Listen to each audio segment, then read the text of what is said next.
ሰላም አለይኩም እንዴት ናችሁ? ደህና ናችሁ ወይ? አላችሁልኝ አለሁላችሁ የኔ ውዶች የኔ ስስቶች እንዴት ናችሁ? ጤና ህይወት ሁሉ አማን አማኑን አማን ያርገላችሁ የኔ ውድ ቤተሰቦች። እወዳችኋለሁ፣ አከብራችኋለሁ። ሰላማችሁ ብዝት ዝዝት ይበልልኝ።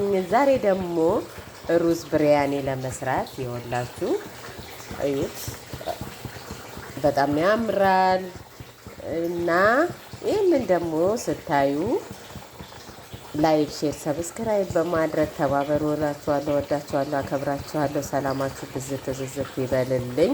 ከዛ በመቀጠል ደግሞ ከላይ ሩዙ እንትን ሲል ደግሞ ከላይ የሚነሰነሰው ይሄ ነው፣ ሽንኩርቱ ተጠብሶ ማለት ነው። የወላችሁ ዘባዲን ገብቶበታል ሩዙ ላይ እላችኋለሁ። እኔ ውዶች ሰላማችሁ ብዝት ዝዝት ይበልልኝ። በሀገር ውስጥም በሀገር ውጭም ያላችሁ ሁሉ ሰላማችሁ ይብዛ።